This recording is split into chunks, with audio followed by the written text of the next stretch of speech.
মক্কার পবিত্র মসজিদুল হারামে এক বাংলাদেশি পরিচ্ছন্নতা কর্মীর নিঃস্বার্থ পরোপকারের একটি ভিডিও সামাজিক যোগাযোগ মাধ্যমে ভাইরাল হয়েছে। বিশ্বজুড়ে লাখ লাখ মানুষের হৃদয় জয় করেছে ওই ভিডিওতে দেখা যায় এক ব্যক্তি মসজিদুল হারামে জায়নামাজ বিতরণ করছেন। এ সময় ইহরামের কাপড় পরিহিত এক ব্যক্তি পেছন থেকে সেই জায়নামাজ পাওয়ার জন্য হাত বাড়ান, কিন্তু এর আগেই বিতরণ শেষ হয়ে যায়। ফলে তিনি চলে যাচ্ছিলেন। পাশে দাঁড়িয়ে সেই দৃশ্য দেখছিলেন ওই বাংলাদেশি। এ সময় নিজে পাওয়া জায়নামাজটি ওমরাহ পালনকারী ব্যক্তির হাতে তুলে দেন তিনি। জায়নামাজ পেয়ে হাসি মুখে সেখান থেকে চলে যান ওই ওমরাহ পালনকারী ব্যক্তি।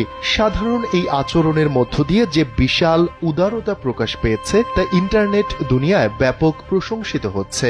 বাংলাদেশি কর্মীর এই মহতি উদ্যোগের বিষয়টি সৌদি আরবের পবিত্র মক্কা পৌরসভার নজরে এলে তারা তাকে বিশেষভাবে সম্মানিত করে। বেদন বলছে, বিনয়, মমতা এবং ইবাদতকারীদের সেবায় একনিষ্ঠ আত্মনিবেদনের স্বীকৃতি স্বরূপ তাকে এই সম্মাননা প্রদান করা হয়েছে। মক্কা পৌরসভা কর্তৃপক্ষ জানিয়েছে, ওই কর্মীর দৃষ্টান্তমূলক আচরণ পবিত্র মক্কা এবং মসজিদুল হারামের প্রকৃত মানবিক মূল্যবোধকেই ফুটিয়ে তুলেছে।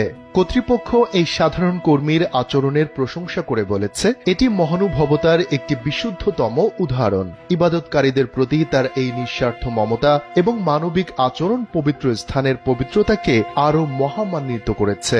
সামাজিক যোগাযোগ মাধ্যম ব্যবহারকারীরা এই ভিডিওটি শেয়ার করে ওই কর্মীর সততা ও নিষ্ঠার প্রশংসা করেছেন।